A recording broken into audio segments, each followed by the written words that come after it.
Đó là vậy.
Recording in progress.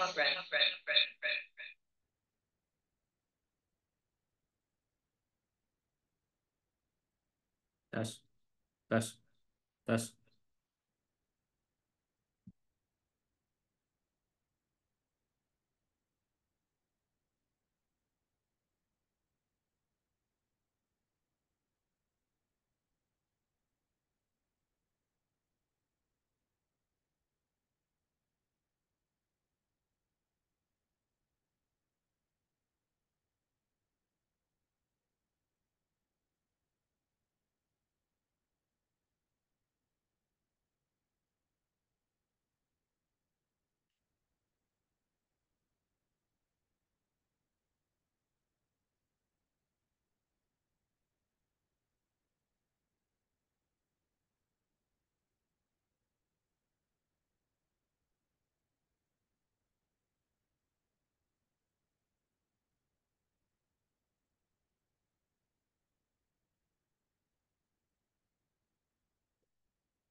Hmm. Iki ulu ini San. Nambah berarti. Hmm.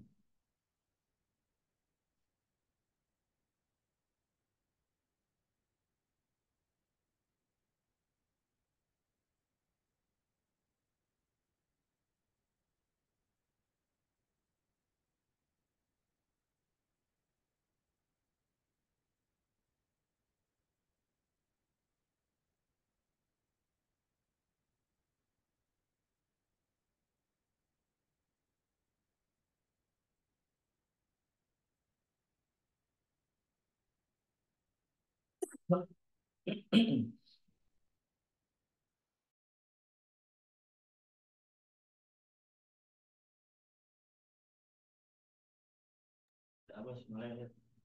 Hmm? Apa sih ya? Ini bagikan.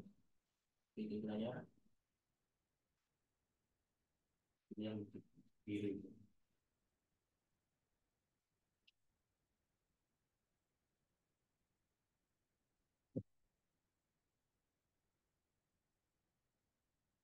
Assalamualaikum warahmatullahi wabarakatuh. Bismillah, alhamdulillah, wassalatu wassalamu ala rasulillah Sayyidina wa nabiyina Muhammad bin Abdullah wa ala alihi wa sahbihi wa wala wa la hawla wa la quwwata illa billah amma ba'd. Syukur alhamdulillah Allah Subhanahu wa taala masih memberikan kepada kita semuanya kenikmatan sehat wal afiah sehingga kita semuanya bisa kembali bersua lagi dalam kajian madrasah diniyah online Rabita Alawiyah Jawa Timur dalam pembahasan tentang toharoh.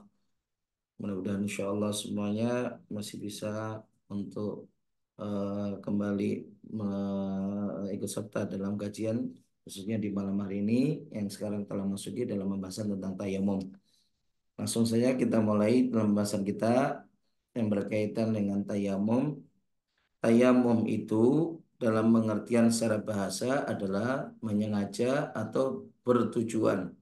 Ya, dalam artian ketika tayammamtu syai'a kalau dalam bahasa Arab itu maknanya kalimat tayammamtu syai'a qasadtuhu. Aku menyengaja ke sesuatu perkara, nah itu dengan mengatakan dengan kalimat tayammamtu syai'a, ya. Nah ini. Kemudian kalau dalam pengertian secara syariatnya yang dikatakan dengan tayammum itu adalah menyampaikan debu ke wajah dan juga kedua tangan dengan cara yang secara khusus. Ini karena memang anggota tayamum itu hanyalah wajah dan juga kedua tangan, ya, dengan tata cara yang secara khusus, seperti halnya dalam niat dan yang lainnya yang menjadi syarat-syarat untuk kesahannya daripada tayamum. Nah, kemudian tayamum ini itu bisa menjadi pengganti daripada wudhu untuk dalam mengangkat hadas kecil atau juga sebagai pengganti daripada mandi wajib dalam mengangkat hadas besar. Namun bukan berarti tayamum itu adalah untuk mengangkat hadas, tidak, ya, karena tayamum ini adalah sebagai toharo darurah, sebagai solusi dalam bersuci ketika seseorang itu tidak memungkinkan baginya untuk melaksanakan wudhu ketika dia memiliki hadas suci kecil, ataukah untuk melaksanakan mandi besar di saat dia mandi wajib di saat dia memiliki hadas besar. Jadi ini menjadi solusi, enggak dikatakan sebagai toharo darurah, bersuci yang darurah. Ya, karena itu tatkala dia tidak di dalam keadaan darurah yang nanti disebutkan dalam sebab-sebab bolehnya orang melakukan tayamum, maka seorang tersebut tidak diperbolehkan baginya untuk melakukan tayamum, tapi dituntut untuk melaksanakan ibadah bersuci yang sempurnanya, yaitu wudhu atau mandi besar, ya, atau mandi wajib. Jadi hanya saja tayamum yang difungsikan, makanya dalam tujuan nanti tayamum itu adalah difungsikan untuk istibahah, adalah agar diperbolehkan bagi dia ibadah sebagaimana dia diperbolehkan saat dia berwudu, ataukah sebagaimana dia diperbolehkan saat dia telah mandi wajib. Itu inilah yang difungsikan daripada tayamumnya itu, agar diperbolehkan bagi dia untuk melakukan ibadah, ya, sebagaimana diperbolehkannya bagi orang yang telah berwudu ketika dia punya hadas kecil, ataukah sebagaimana dia diperbolehkannya orang yang telah mandi wajib ketika dia memiliki hadas besar, ya. Nah, hanya saja yang nanti perbedaan di antara kedua tayamum ini, antara tayamum pengganti dari wudu dan pengganti dari mandi wajib. Kalau tayamum pengganti wudu itu langsung batal dengan hal-hal yang bisa membatalkan wudu yang ada 4 kemarin. Tatkala keluar sesuatu dari 2 lubang kemaluan, maka langsung membatalkan pula tayamumnya. Bersentuhan dengan kulitnya orang perempuan yang tidak mahram, maka langsung membatalkan juga kepada tayamumnya. Sebagaimana perkara itu membatalkan kepada wudhu. Namun tidak untuk tayamum yang sebagai pengganti daripada mandi wajib. Ya, jadi kalau orang tayamumnya pengganti daripada mandi wajib, maka dengan dia melakukan misalkan hal yang membatalkan wudhu, tidak membatalkan tayamumnya juga. Tapi yang membatalkan adalah di saat dia mendapati air dan memungkinkan baginya untuk mandi, maka tayamumnya itu adalah batal dan dituntut sekarang bagi dia adalah untuk melaksanakan mandi wajib. Ya, nih kemudian sebab-sebab tayamum itu ada 3 macam. Ya, yang pertama yaitu tidak mendapatkan air. Ya, tidak mendapatkan air di sini. Dalam hal orang tidak memiliki air itu, ya, nifakdul ma dalam artian ketika dia tidak memungkinkan untuk menggunakan air. Dan di sini sebenarnya ada 2 macamnya orang tidak bisa menggunakan air itu. Ya, yang pertama dikatakan fakdul hissi karena tidak mendapati air sama sekali yang bisa dia pakai untuk berwudu atau mandi wajib. Sehingga nggak ada solusi lagi. Mau wudhu nggak bisa, mau mandi wajib nggak bisa. Solusinya hanya satu, menggunakan debu untuk tayamum. Atau nanti yang kedua adalah fadlul ma' syar'i. Fadlul ma' syar'i yaitu tidak mendapati air secara syar'i. Bukan secara nyatanya nggak ada air, tapi bisa juga ada air di situ. Memungkinkan baginya untuk mendapatkan air, tapi bagi dia tidak bisa dan tercegah untuk bisa menggunakan air tersebut. Ini, maka secara syariat dia tercegah daripada menggunakan air, sehingga wujudnya air ada di hadapan dia seperti halnya tidak ada. Itu nanti diantaranya karena sebab sakit dan lain sebagainya. Ya. Nih, ini yang pertama ketika tidak mendapatkan air sama sekali karena memang nggak ada air di situ. Nah, di sini seseorang itu, ya, ketika tayamumnya adalah karena tidak mendapati air, maka ketentuannya bagi dia adalah begini.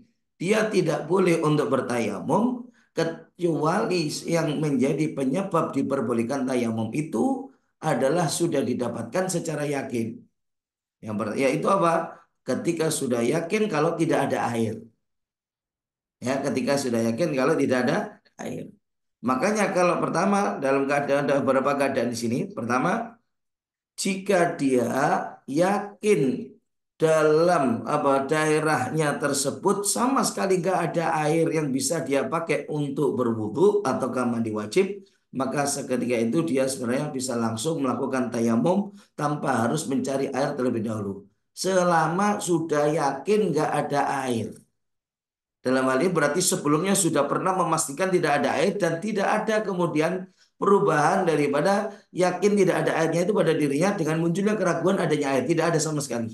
Ketika dirinya sama sekali tidak muncul keraguan keberadaan air, yang ada masih dalam kondisi yakin kalau air tidak ada di daerah tersebut, maka boleh bagi dia langsung melaksanakan tayamum. Ini yang pertama.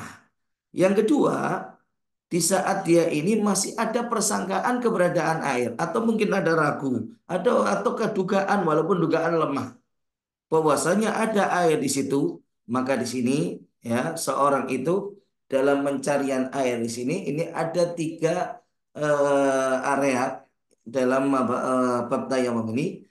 Ada yang dinamakan dengan hadul ghaus, ada yang dinamakan dengan hadul qurub, ada yang dinamakan dengan hadul bu'ud. Apa itu hadul ghaus?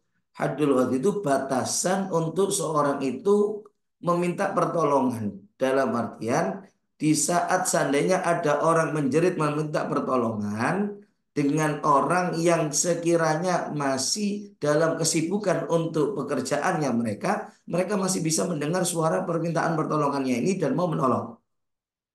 Nah, ini ada mengatakan dengan dalam jarak 300 dhira atau sekitar 150 meter atau kurang. Ya, daripada 150, hampir 150 meter. Nah, ini yang dikatakan dengan haddul ghaus. Ya, artinya yang dikatakan haddul ghaus. Lebih daripada itu ada yang dinamakan dengan haddul gurub. Batasan yang masih dianggap dekat.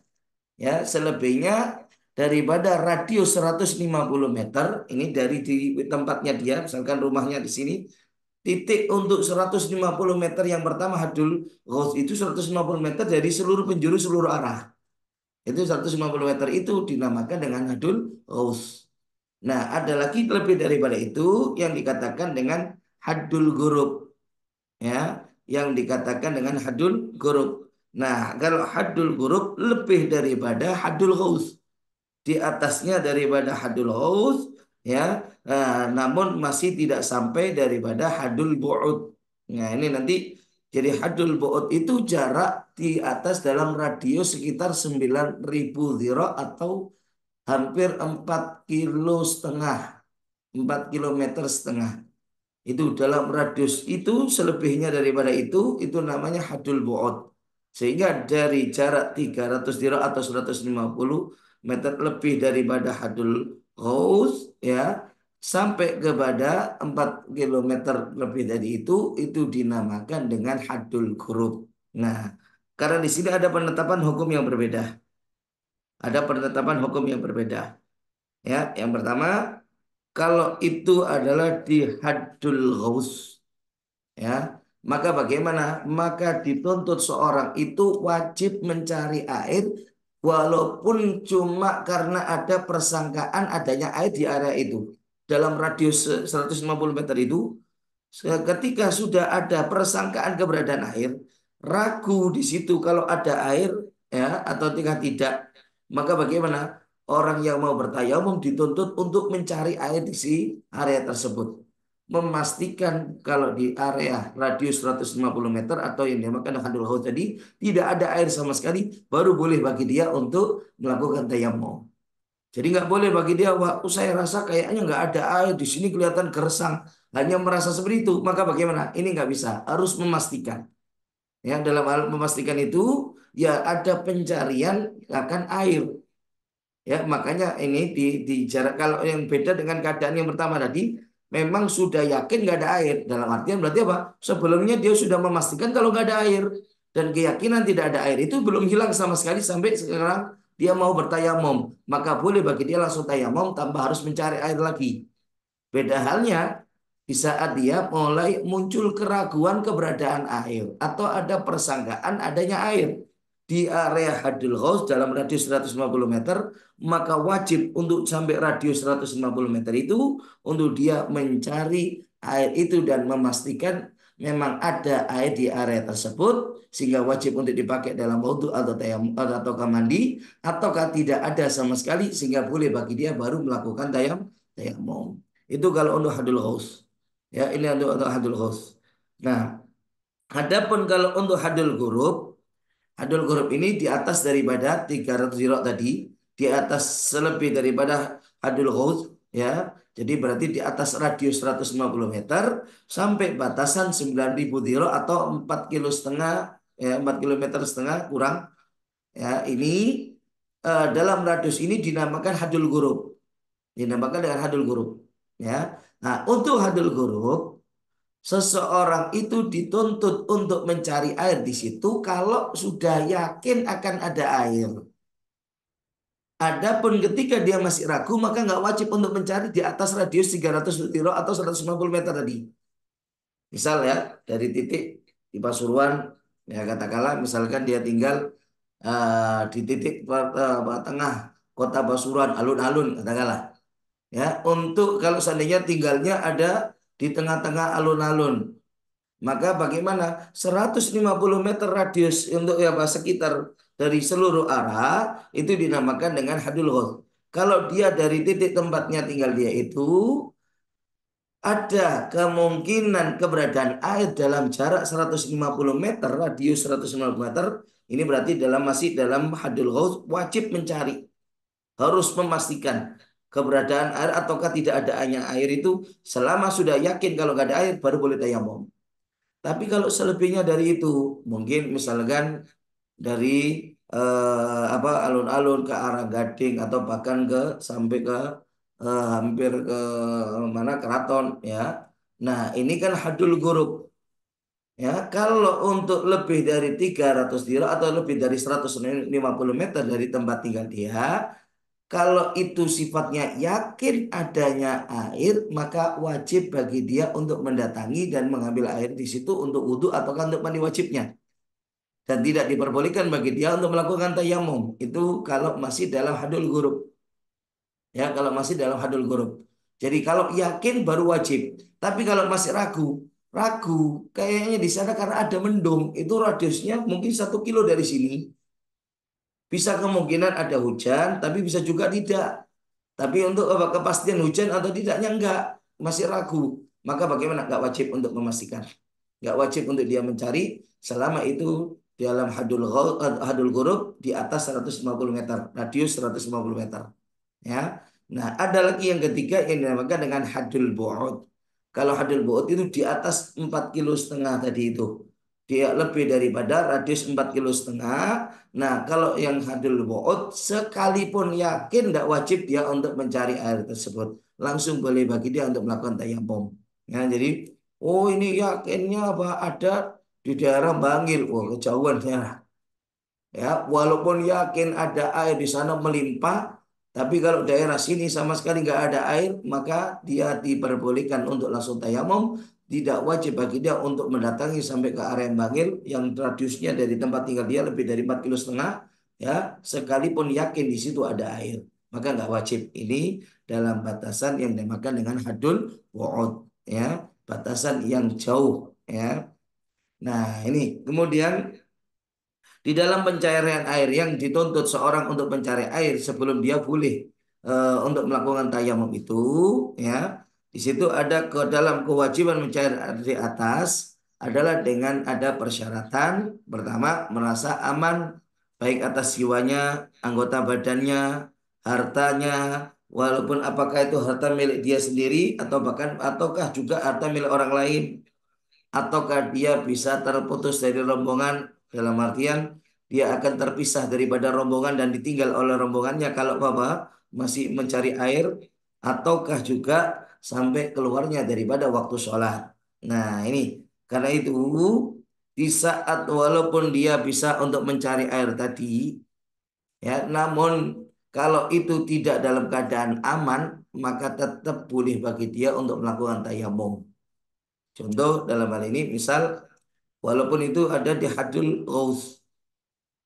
Tahu kalau di situ apa misalkan ada kabar kalau katanya ada air.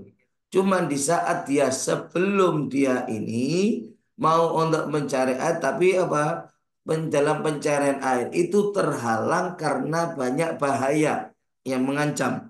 Misalkan ada sumber air, tapi sumber airnya di situ ada kawanan daripada singa ataukah kawanan daripada buaya yang sangat membahayakan kalau kita mendekat ke air tersebut. Bisa mengancam jiwa kita, mengancam anggota badan kita dan lain sebagainya.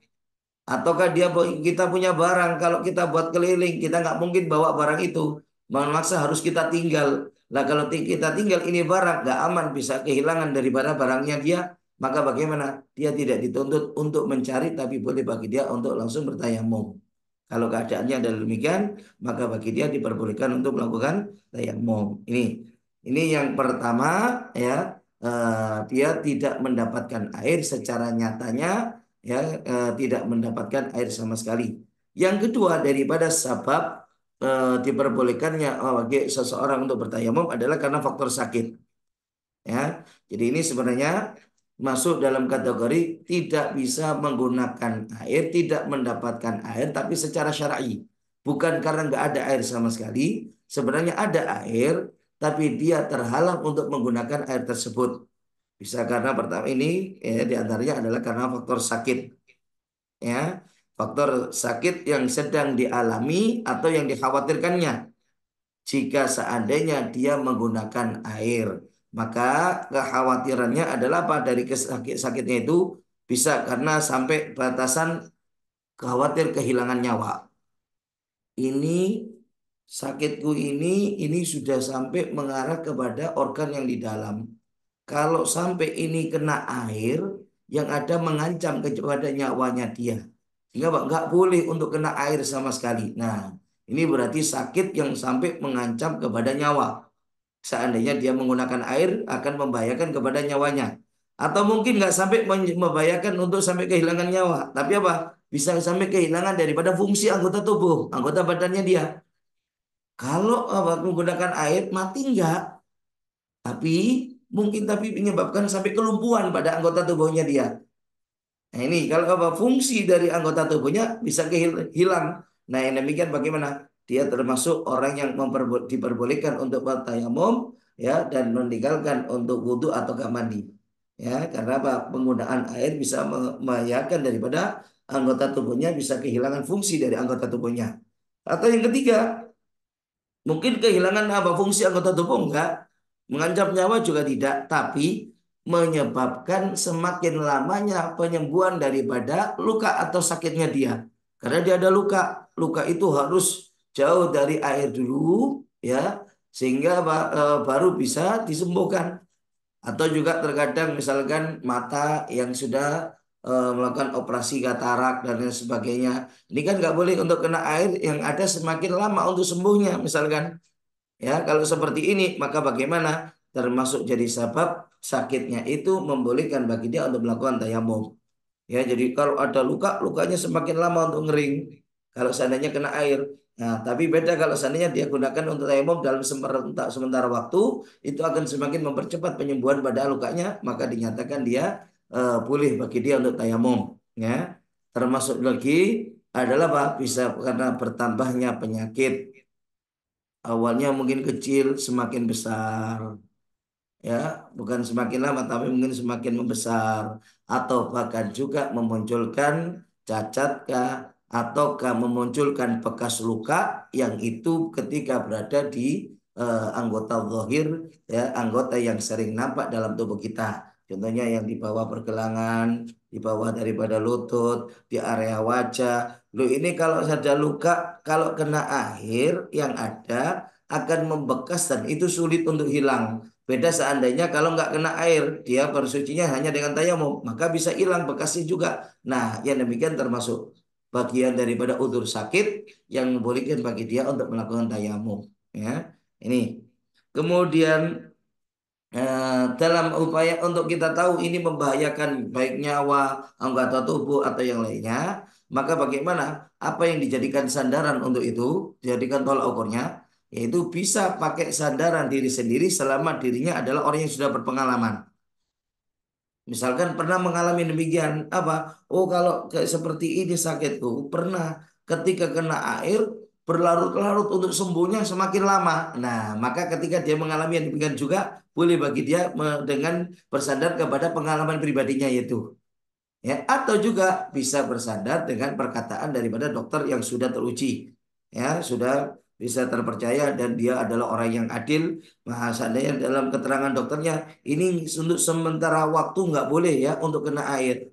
Ini matanya karena sudah baru dioperasi dalam 3 hari atau seminggu ke depan, misalkan nggak boleh kena air sama sekali ya.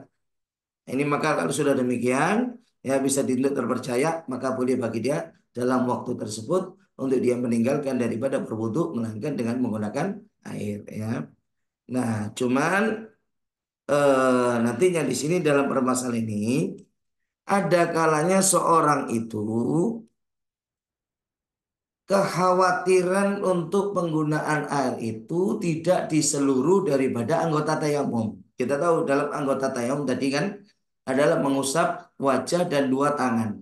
Karena memang anggota tayamum hanya di dua itu, yaitu wajah dan dua tangan sampai siku sebagaimana dalam wudhu. Ya, hanya dua ini. Baik tayamum untuk pengganti daripada wudhu ataukah pengganti dari mandi wajib pun ya tetap seperti ini. Hanya mengusap wajah dan kedua tangan. Tidak ada kemudian apa? Oh, karena pengganti mandi. Mandi itu adalah meratakan air ke seluruh tubuh, berarti meratakan debu ke seluruh tubuh. Nggak ada demikian. Tetap tayamumnya walaupun untuk pengganti daripada mandi adalah dengan mengusap wajah dan juga dua tangan ya hingga siku. Nah, itu menjadi ketentuan dalam tayamumnya. Nah, sekarang permasalahannya tatkala ada kekhawatiran karena sakit, namun sakitnya itu tidak di seluruh anggota tayamum melainkan hanya di sebagian daripada anggota wudhu. Nah, ini maka bagaimana? Nah, di sini dengan mendapatkan perlakuan yang berbeda. Lalu jika takut maka air hanya di sebagian anggota badan, maka dalam cara bertayamum dari hadas kecil adalah ini ya, kita kalau seandainya masih memungkinkan untuk berwudu karena hanya sebagian anggota wudhu kita saja yang tidak boleh untuk terkena air, seperti karena memang ada luka di situ yang nggak boleh untuk terkena air, maka tetap wajib bagi kita untuk melakukan wudhu seperti biasa yang digabung nanti dengan tayamum sebagai pengganti untuk luka yang nggak boleh untuk kena air. Ya, nah ini makanya tata caranya adalah yang pertama tetap kita niat wudhu seperti biasa, kemudian membasuh anggota sehat ya sampai anggota yang terdapat sakitnya. Misal luka itu ada di kaki. Maka bagaimana? Kita tetap wudhu seperti biasa. Niat wudhu membasuh wajah kita, membasuh kedua tangan sampai siku, mengusap kepala. Nah, baru ketika sampai di anggota yang di situ ada sakitnya. Ini sekarang itu karena sakit itu atau lukanya itu di kaki, berarti kita sekarang wudhunya adalah menyelesaikan sampai pada batas kaki yang di situ ada luka. Nah, kemudian ketika sudah mendapati di situ, maka bagaimana? Kita bisa bertayamum di wajah dan kedua tangan sebagai pengganti dari bagian yang tidak boleh terkena air karena lukanya tadi.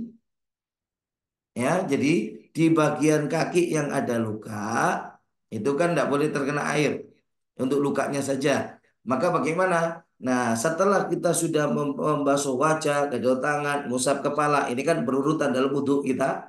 Pas ketika di basuhan kaki yang di situ ada luka, kita bisa mengeringkan wajah, mengeringkan kedua tangan untuk melakukan tayamum. Tayamum ini pengganti di area luka yang nggak boleh terkena basuhan air nantinya. Nih, kalau sudah kita melakukan tayamum, kita bisa membasuh bagian anggota yang sehatnya di sekitaran daripada anggota yang luka tadi. Yang nggak ada lukanya, tetap kita basuh di area kaki. Jadi kalau misalkan itu di kaki yang kanan yang luka, ya kita bisa membasuh area kaki kanan ini sekitaran daripada luka itu. Jadi menyisakan hanya luka yang nggak boleh kena air tadi, tapi yang lainnya tetap kita basuh. Ya, tetap yang lainnya tetap kita basuh dengan air. Untuk kemudian kaki yang kiri kalau nggak ada luka, ya kaki kiri kita basuh secara sempurna. Seperti itu. Ya, karena dan ini ketika posisinya ada di kaki dan kaki adalah anggota terakhir dalam wudhu, maka setelah itu berarti selesai dia dalam wudhu dan tayamumnya boleh bagi dia untuk melaksanakan sholat. Namun kalau seandainya itu bukan di kaki, melainkan misalkan di tangan, maka bagaimana? Ya sudah kita niat wudhu membasuh kedua wajah, kemudian di saat di tangan yang ada luka ini, kita keringkan yang di wajah, kita bertayamum, mengusap di wajah, mengusap dua tangan, ini sebagai pengganti untuk area luka yang di tangan yang nggak boleh kena air. Untuk selanjutnya, kita basuh di tangan kita yang masih sehatnya. Kita basuh tetap pakai air yang masih sehat dengan kita perhatikan ya, supaya air nggak kena itu luka. Ya, kalau sudah bagian kiri juga demikian sudah. Nah, urutan dalam wudhu kita laksanakan lagi. Karena setelah basuhan kedua tangan, kalau urutan wudhu adalah Pak, mengusap kepala, kemudian membasuh kedua kaki. Ini menyempurnakan daripada wudhunya. Itu kalau seandainya dia kesulitan untuk tidak bisa untuk menggunakan air itu adalah karena apa sakit tapi sakitnya hanya di sebagian anggota saja ya. Nah, ini makanya ya jika di atas anggota yang sakit terdapat penutup itu tadi yang pertama pembahasan kalau ada luka yang nggak boleh kena air namun tidak tertutup dengan apapun semisal perban ya jadi luka tetap terbuka dan hanya saja nggak boleh untuk terkena air, namun nggak ada penutupnya sama sekali di atasnya, ya, untuk semisal perban, plester dan lain sebagainya. Nah, namun sekarang di saat kita punya luka, namun luka itu tengah dalam keadaan tertutup, tertutup dengan plester, tertutup dengan perban. Nah, ini maka bagaimana? Nah, ini kalau seperti ini kita lihat, bisa dilihat dalam perinciannya. Ya, yang pertama jadi begini. Kalau seandainya luka itu, ya, yang diperban tersebut, lukanya itu masih tidak bahaya jika terkena air, maka wajib bagi dia untuk mencabut perbannya itu dan dia berwudu secara sempurna tanpa tayamum. Ya, karena lukanya, kita misalkan luka itu adalah luka yang masih tidak membahayakan jika terkena air. Maka bagaimana? Plesternya atau perbannya wajib dibuka, dilepaskan, dibersihkan dari bekas plesternya, mungkin ada lemnya, dan kemudian apa? Dia berwudu seperti biasanya. Termasuk lukanya tadi dibasuh. Selama luka tadi dianggap tidak membahayakan seperti yang tadi. Ya. Nah, namun jika seandainya luka itu yang diperban tersebut adalah apa? Tidak memungkinkan untuk dibuka perbannya dan dilepaskan itu perbannya karena ada kekhawatiran untuk terkena air seperti yang tadi, ya. Maka bagaimana? Nah, ini jika takut maka tidak wajib untuk mencabut dan cara bersucinya ada di beberapa tahapan yang berikut ini. Ya, untuk cara bersucinya ada beberapa tahapan ini. Yang pertama yaitu seperti halnya yang tadi ketika hanya luka, kita wajib untuk berwudu seperti biasa sampai di anggota yang di situ ada penutup perbannya. Ya, misal kayak tadi, seandainya itu luka katakanlah ada di kaki perbannya itu, maka kita wudhu seperti biasa, kita basuh wajah, basuh kedua tangan, mengusap kepala. Nah, ini sampai kepada anggota yang ada penutup perban itu yaitu yang di kaki. Ya. Nah, ketika sudah posisi sekarang adalah kaki, maka bagaimana? Nah, kita bisa bertayamum sebagai pengganti daripada anggota yang tertutup oleh perban. Karena tertutup oleh perban sehingga nggak memungkinkan untuk terbasuh pakai air. Ya, maka anggota di situ yang nggak bisa untuk terkena daripada basuhan air tersebut, itu kita gantikan dengan melakukan tayamum. Nah, ini sebenarnya, ya, sebenarnya jadi kita bisa melakukannya gini. Ketika di kaki itu kita bisa pertama membasuh daripada anggota yang masih sehat di sekitaran daripada perban. Itu yang nggak ada luka, yang sekitaran perban kita basuh. Kemudian kita basahi telapak tangan kita untuk ngusap di atas daripada perban. Jadi perban penutupnya itu dengan telapak tangan kita basahi untuk kemudian kita usap di atasnya daripada perban. Setelah itu, kalau sudah perban kita usap, kita bisa mengeringkan untuk wajah dan dua tangan untuk melakukan tayamum. Nah, tayamum ini kan pengganti dari area di bawah perban, area luka yang ketutup sama perban yang nggak bisa untuk terbasuh dengan air. Nah, itu digantinya dengan kita melaksanakan tayamum. Nah, kalau seandainya itu di posisi kaki perbannya, ya berarti selesai daripada toharoh bersucinya dia. Bisa dikatakan selesaikan apa? Kaki adalah anggota terakhir. Namun kalau seandainya tadi dalam contoh ketika perban itu ada di tangan, ya maka basuhan wajah, basuh tangan sampai menyisakan hanya dari perbannya itu. Jadi anggota di sekitar perbannya yang di tangan ini yang masih sehat kita basuh seperti biasa. Kemudian kita usap tangan kita basahi telapaknya, kita usapkan di atas perbannya. Untuk kemudian kita keringkan tangan kita dan wajah dan tangan kita untuk kita melakukan tayamum sebagai pengganti area di bawah perban. Nah, karena apa ini wudhu, ya kelanjutan berikutnya setelah tangan adalah apa? Wajib kan tertib, yaitu berupa mengusap kepala dan membasuh kedua kaki. Nah, baru dinyatakan sempurna ya daripada bersucinya itu. Nah, ini kalau untuk pengganti daripada wudhu. Namun, karena ada dalam wudhu itu kan urutan tertib yang harus diperhatikan. Ya, anggota di antara anggota wudhu itu kan harus ada tertib. Beda halnya kalau ada orang yang ada perban ini tapi dia adalah sekarang mau mandi besar, mandi wajib. Nah, karena nggak ada tertib di dalam mandi wajib, maka orang yang junub ini boleh dengan mendahulukan mandi terlebih dahulu dan menyisakan area perban, ya, kemudian dia mengusap apa di atas perban itu dengan telapak yang dibasahi, ya, yang kemudian dia melakukan tayamum, dikeringkan wajah dan dua tangan untuk tayamum sebagai pengganti di area yang di bawah perban. Tapi boleh pula dengan dia bertayamum terlebih dahulu.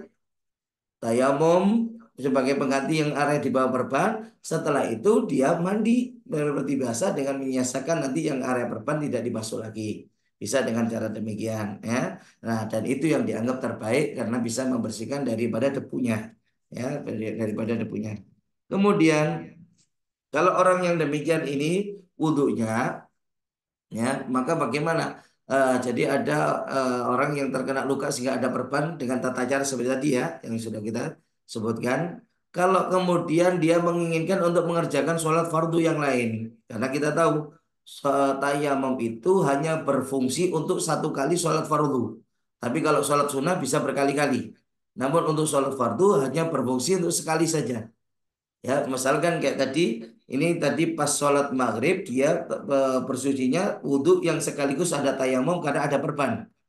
Ya, kemudian karena masuk waktu sholat isya, dia ingin melaksanakan sholat isya lagi. Bagaimana dengan bersucinya sekarang? Karena yang tadi kan ada tayamumnya juga, ya, sebagai pengganti yang di area perban. Ya, nah ini badal tayamum tidak bisa difungsikan untuk dua kali daripada sholat fardu, hanya bisa satu kali sholat fardu dan bisa sholat sunat beberapa kali.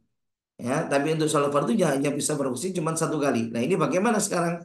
Tatkala dia ingin mengerjakan sholat isyaknya. Nah, ini kalau dia wudhunya tadi belum batal, kalau memang wudhunya tadi dia belum batal, ya, maka jika ingin mengerjakan sholat fardu yang lain, sedangkan dia masih dalam keadaan bersuci, dalam artian wudhunya tadi belum batal, maka cukup hanya bertayamum tanpa mengulangi wudhunya. Cukup hanya dengan dia tayamum saja tanpa mengulangi untuk wudhunya lagi. Ya, ini ketentuannya adalah demikian, ya. Kalau seandainya dia itu menginginkan untuk melakukan daripada bersuci kembali, ya. Hmm,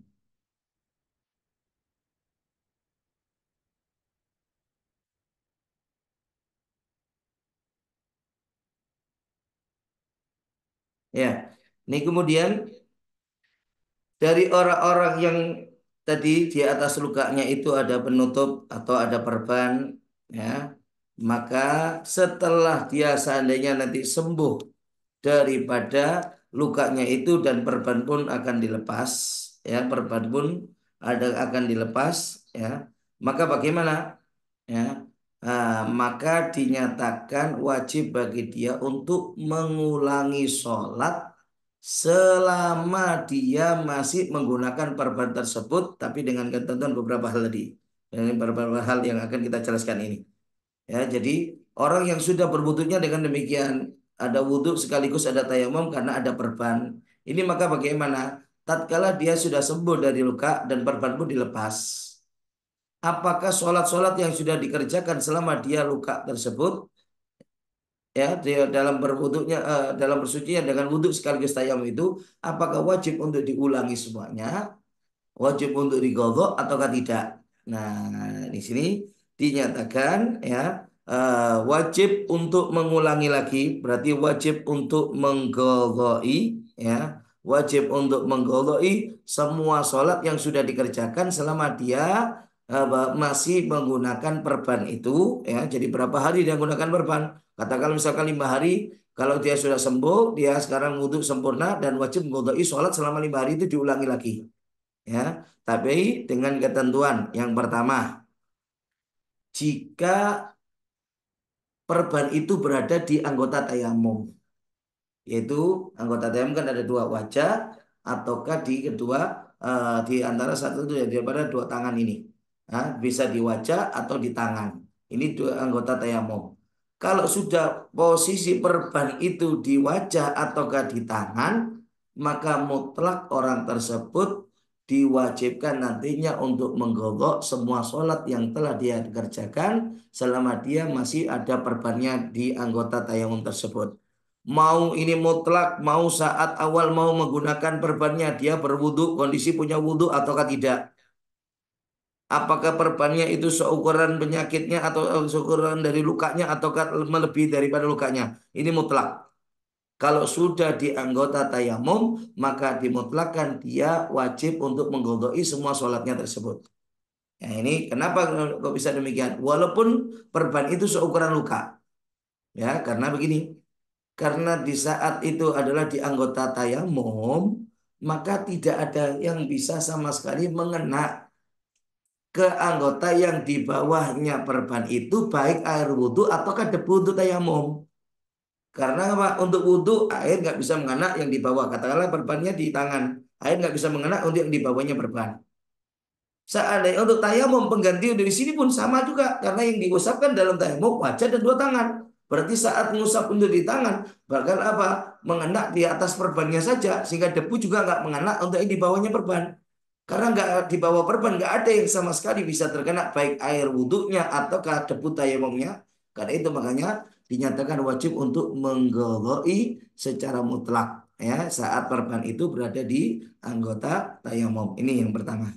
Yang kedua, dinyatakan wajib untuk godok adalah apa? Di saat penutup itu di selain anggota tayamum, bukan di anggota tayamum. Seperti di kaki, kan bukan anggota tayamum. Karena anggota tayamum kan wajah dan dua tangan. Ini misalkan di kaki. Namun perban itu tidak seukuran luka saja, tapi masih mengambil dari bagian yang sehat, melebihi ukuran daripada yang diperlukan untuk merekatkan perban. Contoh ya, di kaki. Katakanlah ini seperti halnya kaki. Sebenarnya untuk merekatkan perban itu cukup perekat itu dilebihkan sedikit saja di anggota sehatnya ini. Itu sudah bisa untuk merekatkan perban. Tapi ini enggak, dibalut sampai melingkar kalau baru. Ini berarti apa? Lebih dari kebutuhan. Melebihi dari kebutuhan. Padahal perlunya cuma sedikit sebenarnya. Ngelebihi di area yang sehatnya itu perlunya sedikit. Tapi ini apa? Perbannya dibuat besar sampai melingkari. Nah, kalau sudah demikian, maka bagaimana? Dinyatakan apa? Dia wajib untuk menggodoi nantinya di saat dia sudah sehat, wajib menggodoi seluruh sholat yang sudah dilakukan selama dia masih menggunakan perban tersebut. Dan ini juga mutlak mau dia saat sebelum dia meletakkan perban itu dia punya wudhu atau tidak. Dia meletakkan perbannya dalam keadaan punya wudhu alias dia sudah bersuci ataukah dia belum bersuci dalam artian tidak memiliki wudhu mutlak dia wajib untuk menggodok. Itu. Jadi yang gambaran untuk tafsir yang kedua. Yang ketiga, ketika bukan di anggota tayamum seperti di kaki tadi sama seperti halnya gambar yang kedua. Hanya saja bedanya Pak, mengambil bagian dari sehat, ngambilnya hanya seukuran daripada yang diperlukan untuk merekatkan. Tidak banyak, ngambilnya sedikit. Masalahnya saat dia meletakkan itu perban, dia tidak dalam keadaan punya wudhu. Ya, jadi sebelum diperban lukanya itu, dia tidak dalam keadaan punya wudhu. Ya, atau misalkan punya wudhu tapi yang pas memperban adalah apa? Istrinya dia tanpa menggunakan pelindung apa penghalang atau sarung tangan sehingga kesentuh kulitnya berarti kan batal wudhunya. Nah, kalau demikian maka dinyatakan dia juga saat nanti dia sehat wajib bagi dia untuk mengulangi seluruh sholat yang sudah dilakukan saat dia masih dalam keadaan sakit dan memiliki perban tersebut. Ya, ini tiga gambaran ini orang itu diwajibkan untuk mengulangi sholatnya. Nah, ada lagi gambaran sekarang bagi orang yang punya perban dan dia bersucinya penggabungan antara wudhu dan tayamum itu dinyatakan tidak wajib untuk mengulangi sholat. Kapan itu? Ini pertama yaitu jika ada penutup di selain anggota tayamum seperti cuma di kaki dan penutupnya atau perbannya sama sekali tidak mengambil bagian yang sehat. Contoh misalkan perban itu cuma dipres hanya seukuran luka. Jadi nggak ada sama sekali untuk plesternya yang bisa menutupi di bagian yang sehat nggak ada sama sekali. Jadi perban itu yang tertutup hanya anggota lukanya saja. Di sampingnya yang nggak luka nggak ada yang tertutup sama sekali. Nah kalau sudah demikian maka orang itu dinyatakan nanti ketika sudah selesai dan sembuh perbannya pun kalau sekarang adalah dilepas dia nggak perlu lagi untuk mengulangi lagi untuk sholatnya menggodoi kembali nggak perlu. Ya, semua sholatnya yang sudah dikerjakan walaupun dengan wudhu plus tayamum itu dinyatakan sah dan tidak perlu untuk digodoi lagi. Ya, dan ini mutlak. Waktu naruh perbannya itu apakah punya wudhu ataukah tidak, maka dia tidak perlu untuk mengulangi dan menggodoi sholatnya lagi. Kenapa? Penutup hanya seukuran luka, nggak ada ngambil sedikit pun dari area luka di sekitar area yang sehat di sekitarnya. Ya, ini nggak ada sama sekali ngambil area sehat di sekitar luka tersebut. Ini yang pertama. Yang kedua, penutupnya di selain anggota tayamum dan mengambil dari bagian yang sehat, tapi yang hanya seukuran yang diperlukan untuk merekatkan daripada itu berban.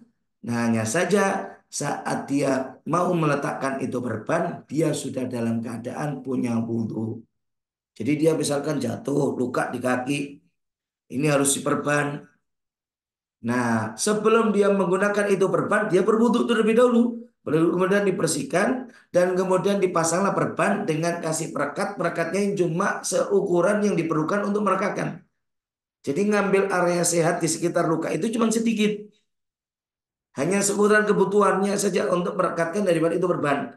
Nah, yang demikian ini nantinya jika dia bersucinya seperti yang kita jelaskan di atas, ya, maka bagaimana? Dia nggak perlu ngulangi lagi sholat-sholat yang sudah dikerjakan selama dia masih menggunakan perban tersebut. Ya, ini nggak perlu untuk menggodoi lagi. Sudah dinyatakan sah semua sholatnya tersebut. Nah, ini permasalahan terkait orang yang memiliki perban. Ya. Nah, sekarang ada lagi eh, sabab kebolehan orang melakukan tayamum yang ketiga adalah apa? Bukan karena luka, bukan karena sakit, bukan karena nggak ada air, tapi ada air. Hanya saja dia membutuhkan air tersebut untuk keperluan daripada makhluk hidup, baik untuk manusia seperti dirinya sendiri, keluarganya, ataukah bahkan untuk binatang ternaknya dia. Ya, untuk binatang ternaknya dia. Itu. Maka bagaimana? Dia nggak dituntut untuk menggunakan air itu untuk wudhu, tapi bisa digunakan air itu untuk kebutuhan minumnya, sedangkan untuk wudhunya diganti dengan melakukan tayamum. Ya, diganti dengan melakukan tayamum. Jadi bersucinya untuk sholatnya dengan pakai tayamum. Sedangkan persediaan air yang nggak banyak ini dipakai hanya untuk kebutuhan minum baik untuk dia ataukah bahkan ternaknya dia juga. Nah, termasuk juga ketika apa? Ada air, tapi masalahnya apa? Air itu dijual. Air itu adalah dijual. Dia nggak memiliki air sendiri, air itu dijual. Tapi dia sebenarnya punya untuk uangnya untuk membeli. Hanya saja uangnya dia perlukan untuk membayar hutang. Atau apa? Oh, ataukah air itu dijual dengan harga yang terlalu mahal. Lebih daripada batas harga normalnya. Walaupun harga normal di saat nggak ada air juga. Ya, ini harga normal kan bisa beda kalau dibandingkan dengan saat air itu melimpah, kan itu ya. Nah, katakanlah misalkan di saat nggak ada air, biasaannya satu jerigen itu dihargai adalah 50.000. Nah, ini dijual katakanlah apa, sampai 100.000. Maka dia nggak dituntut harus membeli itu air untuk berkebutuhan berwudu. Dia boleh untuk dengan cara bertayamum, ya, dengan menggunakan debu untuk tayamum dan tidak dipaksa untuk membeli air yang dijualnya terlalu mahal lebih daripada harga yang sebisanya. Itu di antaranya. Ataupun apa? Ya ada tapi uangnya tadi ya sebenarnya dijual dengan harga semisal tapi uangnya dia perlukan untuk membayar hutang yang sudah jatuh tempo. Nah, maka bagaimana? Dia tidak dituntut untuk apa? Membeli air untuk digunakan berwudu, ya, tapi dia boleh bersucinya dengan cara tayamum. Nah, nanti yang tadi kan ada kebutuhan untuk makhluk hidup, baik itu manusia seperti dia ataukah untuk binatang. Nah, namun itu nggak mutlak adalah makhluk hidup. Ya, tapi yang dikatakan sebagai makhluk hidup yang masih muhtaram. Muhtaram itu yang dimuliakan oleh syariat dan haram untuk dibunuh. Ya, nah ini karena nanti ada apa orang-orang atau ke makhluk hidup yang dinyatakan tidak muhtaram. Dia tidak dimuliakan secara syariat karena apa, dinyatakan darahnya adalah halal untuk dibunuh. Ya, nah itu siapa? Yaitu ada 6. Jadi yang muhtaram yang masih dianggap dimuliakan secara syariat yang selain dari 6 gambaran ini. Karena yang enam ini adalah bukan muhtaram lagi, ya, melainkan untuk halal untuk dibunuh. Siapa itu? Yang pertama, orang yang meninggalkan sholat. Ini kalau hukum ini kan sebenarnya harus kita paham. Hukum syariat kita itu orang meninggalkan sholat itu hukumannya adalah bisa dengan cara dipenggal, ya, dan bahkan itu bisa ada dua hukum berbeda karena orang meninggalkan sholat itu terkadang adalah meninggalkan dengan dia meyakini bahwasanya sholat tidak wajib, mengingkari kewajiban sholat, maka orang itu dihukumi murtad.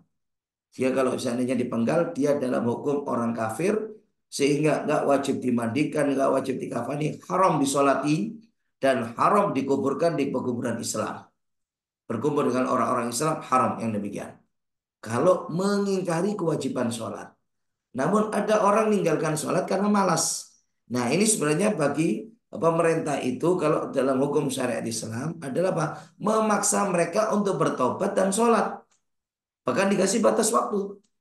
Ya, sampai keluarnya waktu yang ditentukan untuk mengerjakan sholat itu. Katakan misalkan apa? Untuk sholat Isya. Ya, dia bisa tuntut, ayo kerjakan sholat Isya. Kalau nggak ngerjakan sholat Isya, maka kamu akan aku bunuh. Ini hakim bisa dengan demikian sebenarnya dalam hukum Islam. Sampai kapan batasnya? Sampai masuk waktu subuh. Kalau sampai datang waktu subuh dia tidak juga untuk mengerjakan sholat Isya, maka bisa dieksekusi untuk dibunuh. Hanya saja karena kalau alasannya malas, dia tetap tidak dihukumi sebagai orang kafir, dia tetap bisa wajib dimandikan, dikafani dan boleh disolati, ya, tetap wajib disolati, ya, dan boleh dikuburkan di pekuburan daripada umat Islam. Itu. Yang kedua, orang yang dikatakan tidak muhtaram adalah orang yang berzina dan dia adalah muhson. Muhson ini sudah pernah nikah yang sah, sudah pernah melakukan hubungan dengan istri dalam pernikahan yang sah. Dan itu dilakukan saat sudah balik dan berakal. Nah ini adalah muhson. Kalau orang sedemikian ini kemudian melakukan perbuatan zina, maka hukumnya adalah dirajam hingga mati.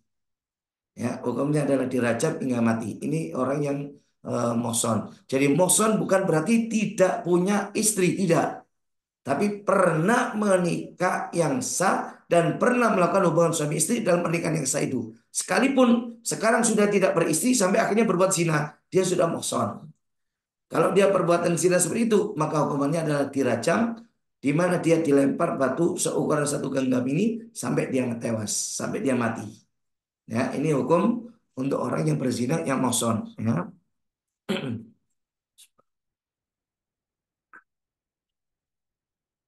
Untuk kemudian yang ketiga, orang yang dikatakan adalah ghairu muhtaram, tidak dimuliakan oleh syariat adalah orang yang murtad. Orang yang sebelumnya muslim, kemudian dia menjadi murtad, ya, menjadi orang kafir. Ini tuntutannya juga dituntut untuk dia bertobat kembali kepada Islam dengan segera. Kalau enggak, maka dengan cara dibunuh. Ini dalam hukum Islam syariat kita adalah demikian. Ya, nah makanya orang tersebut dinyatakan tidak muhtaram. Kalaupun dia dalam keadaan kehausan, tapi tetap nggak mau masuk Islam, kita nggak ngasih air sampai dia tewas pun kita boleh. Hal demikian itu tidak dilarang oleh syariat. Ya, ini sampai walaupun dia akhirnya mati karena nggak kita kasih air, selama dia tetap nggak mau tobat untuk kembali kepada Islam. Ya, ini kemudian yang keempat adalah orang kafir harbi, kafir tapi juga dia memusuhi kepada Islam, memerangi kepada orang Islam. Ini kafir harbi. Ini yang halal, ya, ini yang diperintahkan dalam Al-Quran untuk kita bahkan memerangi kepada mereka. Ya, waqatilul musyrikin kafah, dan perangilah orang-orang musyrikin semuanya. Ini bukan hanya keseluruhannya tapi yang sifatnya adalah harbi. Ya, karena nanti ada orang kafir yang dinamakan dengan kafir dhimmi, itu haram untuk kita ganggu, kita bunuh atau kita ambil hartanya pun adalah haram. Kemudian ada lagi yang kelima yang enggak yang dinyatakan adalah tidak muhtaram, yang artinya boleh untuk dibunuh anjing yang galak. Ya, beda dengan anjing yang muallam yang sudah terlatih tidak galak. Ya, apalagi sampai jadi anjing gila misalkan. Nah, ini halal untuk dibunuh, enggak muhtaram. Enggak kita kasih air sampai mati pun boleh. Ibaratnya demikian. Karena dia lebih membahayakan kepada orang-orang. Dan yang terakhir ya, yaitu babi, walaupun tidak galak, walaupun jinak, maka nggak muhtaram secara syariat. Ya, dalam artian apa? Boleh kita bunuh, ya, dan itu diperbolehkan untuk dibunuh. Ya, nah dalam pertimbangan syariat kita, ya, keenam golongan ini adalah wal muhtaram. Dalam artian kalau ada kebutuhan air, tapi air itu adalah untuk enam orang ini, maka nggak boleh kita gunakan air itu untuk enam orang ini, enam golongan ini, tapi wajibnya air itu adalah kita pakai untuk wudhu. Tidak boleh kita memberikan air itu ke enam orang ini, lantas kita kemudian bertayamum. Ini nggak boleh. Yang tadi diperbolehkan kalau selain enam orang ini, air itu kita gunakan untuk selain enam orang ini, dan kita beralih dengan cara bertayamum. Nah, itu baru diperbolehkan. Tapi kalau apa kegunaan air maksudnya untuk enam, salah satu dari enam golongan ini, maka tidak diperkenankan. Tapi tetap dituntut bagi dia untuk menggunakan air itu untuk bersuci, untuk wudhu, ya, dan tidak boleh bagi dia dengan cara melakukan tayamum, ya. Nah ini beberapa ketentuannya, ya, daripada tayamum kita, ya. Mungkin sampai sini bisa kita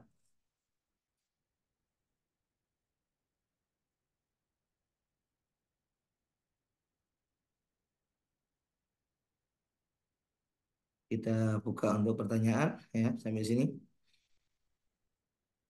Hmm, yang mungkin ada pertanyaan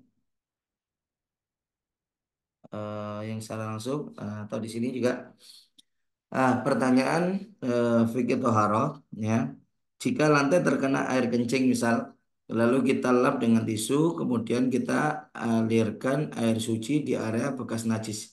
Pertanyaan, apakah kita harus menunggu air kencing itu benar-benar kering baru kita sucikan atau cukup dengan membersihkan dengan tisu, ya, masih ada sisa sedikit air kencing di lantai, ataukah lantai tidak 100% kering dari bekas air kencing. Hal demikian ini apakah tidak justru meratakan najis? Ya, dalam penyucian seperti halnya di lantai, ya.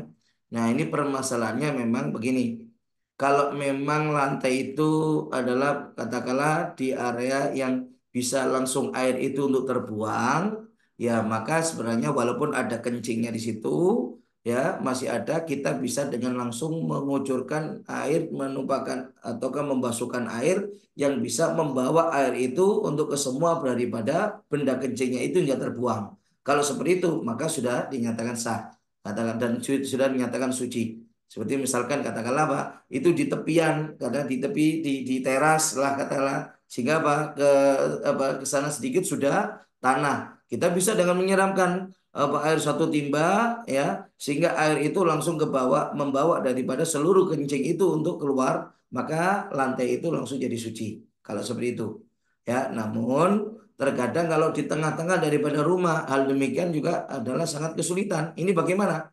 Nah, di sini kadang-kalanya langsung main di pel, bahkan diratakan, itu justru semakin meratakan najis. Ya, apa caranya untuk kita mudah dalam penyucian? Jadi, karena najis itu kan ada yang sifatnya adalah hukmiyah, ada ainiyah. Ainiyah itu selama ada benda najisnya atau salah satu sifatnya, baik bau, warna, atau rasa. Ya, tapi kalau hukmiyah yang nggak ada bendanya dan tidak ada salah satu sifat. Jadi sudah nggak ada bau, nggak ada warna, nggak ada rasanya, itu hukmiyah. Nah, karena itu kalau air itu najisnya itu masih ada bendanya, maka ini kalau hanya kita siram setelahnya, air nggak akan bisa menjadikan suci karena najis masih ada di situ. Permasalahan najisnya masih ada di situ, nggak terbuang. Makanya Pak, justru yang ada semakin memperlebar daripada area najisnya. Karena itu caranya adalah apa? Jadikan najis tadi itu menjadi najis hukmiyah. Apa? Buang benda najisnya, kalau perlu dengan dilap, yang sekiranya sudah nggak ada lagi benda najisnya, jadi kencing benda kencingnya sudah hilang, kemudian apa bau atau warna atau rasanya sudah kita kira-kirakan adalah sudah hilang karena kita lap misalkan. Nah, kalau sudah demikian, kita tinggal siram walaupun hanya dengan air yang satu gelas aja yang sepenting merata ke seluruh bagian tadi, maka semuanya sudah dihukumi suci. Ya, maka yang demikian sudah menjadikan air itu adalah lantai itu adalah suci. Nah ini yang kadang-kadang yang harus dipahami khususnya untuk orang yang dalam rumah tangga ya yang menginginkan yang membiasakan untuk lantai rumahnya itu adalah suci. Maka caranya adalah dengan demikian ya. Jangan kemudian cuman dilap sedikit tapi di situ tuh kencing masih ada. Kalau kita siram air belum bisa mensucikan ya karena nantinya bekasnya itu karena masih kecampur benda najisnya itu juga dalam hukum suci berarti apa hukum najis semakin memperlebar area najisnya ya kalau semacam itu makanya bersihkan bahkan kalau perlu apa dikeringkan terlebih dahulu supaya sampai nggak ada bekas najis kencingnya sudah nggak ada aromanya kalaupun sudah nggak ada ya daripada kencing itu barulah kita siram. Ya, jangan nanti apa cuman kita lap sedikit, kita tisu sedikit dan itu baunya masih menyengat katakanlah kencingnya. Nah, ini belum menjadi hukmiyah tapi masih ainiyah. Ya demikian masih justru berisiko akan semakin memperlebar area najisnya kalau hanya semacam itu. Jadi bersihkan mungkin kalau perlu dengan lap basah seperti itu sedikit untuk sampai menghilangkan warna, bau dan rasa. Untuk kemudian kita keringkan, baru kalau sudah kita bisa siram yang sekiranya merata ke seluruh area najisnya tadi. Sudah setelah itu sudah suci. Bahkan air genangannya pun sudah hukum suci. Air genangannya itu nggak perlu kita tansyif, kita pel untuk kita keringkan, itu nggak perlu. Itu sudah dalam hukum suci, ini namanya ma'ul ghusalah. Itu suci tapi dalam hukum mustakmal. Suci tapi tidak mensucikan. Ya. Nah, ini untuk ketentuan daripada menyucikan daripada najis yang ada di lantai. Ya. Pertanyaan untuk berikutnya darah dari daging yang kita beli dari pasar, apa hukumnya? Ya, ini darah yang ada di daging ini ya darah itu yang jelas aslinya hukumnya adalah najis. Namun darah yang masih terdapat ada di daging itu bisa dimaafkan dengan syarat tidak kecampur dengan air untuk membersihkan. Makanya sebenarnya kalau dia apalagi dia nyembelih sendiri, ya dia bisa untuk mendapatkan penyembelihan yang bersih, sekiranya nggak kena dengan kotoran, tapi kalaupun ada hanya darah. Maka bagaimana? Kalau sudah bersih semacam itu, walaupun lagi ada darahnya, maka bagaimana? Nggak perlu untuk Anda cuci, ya nggak perlu untuk Anda cuci. Bahkan dalam kedokteran pun sebenarnya itu yang lebih sehat. Karena saat dicuci justru akan semakin memunculkan kuman dan bakteri sebenarnya. Tapi kalau enggak, maka bagaimana? Dengan langsung kemudian bisa dimasak ke dalam air yang panas. Nah, itu enggak ada masalah. Loh, airnya sampai berubah kemerahan karena darah. Itu semuanya dimaafkan. Ya, itu semuanya dimaafkan. Atau kalau hanya sekedar kena air tapi bukan tujuan untuk mensucikan. Tapi kalau sudah air itu disucikan ya untuk penyucian daripada najis, maka harus tuntas penyuciannya. Harus benar-benar bersih. Ya, jadi dohir yang ada di bagian luar itu harus bersih daripada darah. Itu kalau seandainya sudah terlanjur untuk dibersihkan, dibasuh dengan air untuk tujuan penyuciannya, maka wajib tuntas. Kalau enggak, malah enggak dimaafkan. Itu ya, kalau enggak, malah justru tidak dimaafkan. Ini kalau seandainya sudah dibersihkan dan disiram ya. Tapi dengan tujuan untuk penyucian. Tapi kalau cuman kesiram air bukan tujuan untuk nyiram atau mensucikan maka nggak ada masalah boleh langsung untuk dimasak tanpa harus disucikan lagi boleh untuk dimasak walaupun di situ masih ada darah bahkan kata Pak sekalipun kalau perlu akhirnya apa air godokannya ini kemerahan karena ada darahnya nggak ada masalah yang demikian tetap dimaafkan itu ya untuk darah keputihan itu gimana. Ini cairan keputihan atau darah keputihan. Kalau darah sudah jelas kan itu sudah pasti adalah najis. Ya, kebanyakan cairan keputihan itu sebenarnya adalah masuk dalam golongan yang sudah daripada batin. Batin itu dalam artian dari bagian dalam sehingga itu sudah dalam hukum najis. Itu rata-rata sebenarnya. Jarang sekali itu cairan itu adalah daripada arok hanya dari bagian luar kemaluannya dia yaitu seperti halnya dalam hukum keringat itu jarang. Yang ada adalah dari bagian dalam. Makanya itu sudah dalam hukum najis sehingga wajib untuk disucikan dan itu juga adalah bisa membatalkan daripada wudhunya dia dengan keluarnya itu bisa membatalkan daripada wudhunya dia. Nah, ini. Mungkin ada pertanyaan yang bersifat langsung pun juga silakan.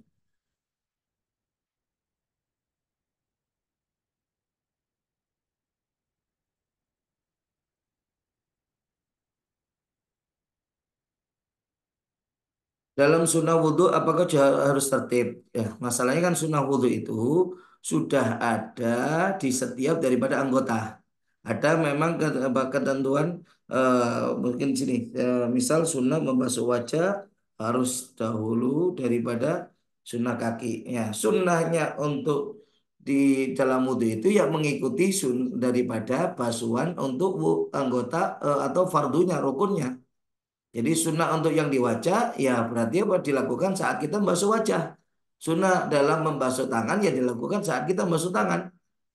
Ya, ya, dan seterusnya. Ada yang bersifatnya itu adalah tertib karena nggak berkaitan dengan urusan itu. Contohnya adalah apa?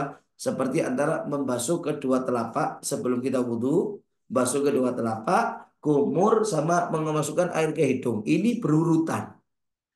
Ini wajib berurutan karena urutannya itu menjadi syarat untuk mendapatkan kesunahan. Karena kalau enggak berurutan, menghilangkan kesunahan yang sebelumnya.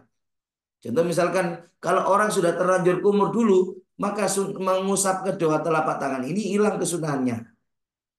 Ya, membasuh kedua telapak tangannya ini hilang kesudahannya saat dia sudah mendahulukan dengan cara berkumur. Nah, itu makanya ini tertib, ini urutan memang tuntutannya itu urutan. Ini yang diistilahkan dengan apa mustahab ya mustahab memang menuntut harus urutan itu menjadi syarat untuk didapatkannya itu kesunahan. Ya, jadi makanya harus dengan cara membasuh kedua telapak tangan terlebih dahulu, ya kan di sini dibarengkan dengan niat mengerjakan sunnah-sunnah untuk baca Bismillah, baru setelah itu berkumur, ya pada sebenarnya bersiwak juga ya bersiwak, baru kemudian berkumur, kemudian juga memasukkan air ke hidung. Nah, berurutan dalam tiga hal ini harus tertib urut. Basuh dua telapak, berkumur, dan juga masukkan air ke hidung, baru dikatakan mendapatkan kesunahan tiga-tiganya. Itu. Hmm. Adapun untuk yang lainnya sudah mengikuti kepada anggotanya, ya karena anggota tadi kan apa sesuai dengan anggota yang ada, ya. Ini kalau itu sunnahnya di basuhan wajah ya sudah berarti untuk dilakukan saat basuh wajah. Bukan itu sunnah basuh wajah di saat basuh wajah, tapi kita lakukan ketika sudah basuh kedua kaki, nggak demikian, ya tidak demikian. Itu mungkin ada lagi.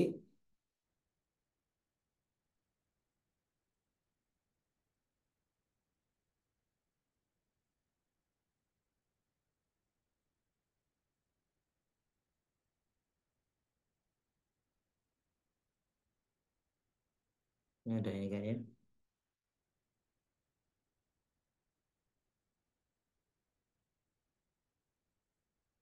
Ya mungkin kalau nggak ada bisa kita tutup untuk nanti berarti pertemuan depan adalah pertemuan yang terakhir ya dalam 6 kali pertemuan kita, ya nanti pembahasan tentang syarat-syarat tayamum sampai akhir daripada bab tayamum yang menandakan berakhirnya untuk materi yang tentang toharoh kita ini, ya karena ada 6 pertemuan, ya Insya Allah kita akhiri untuk di pertemuan yang datang di minggu depan Insya Allah. Ya, mudah-mudahan Insya Allah jadi ilmu yang manfaat dan berkah. Amin ya rabbal alamin. Al-Fatihah.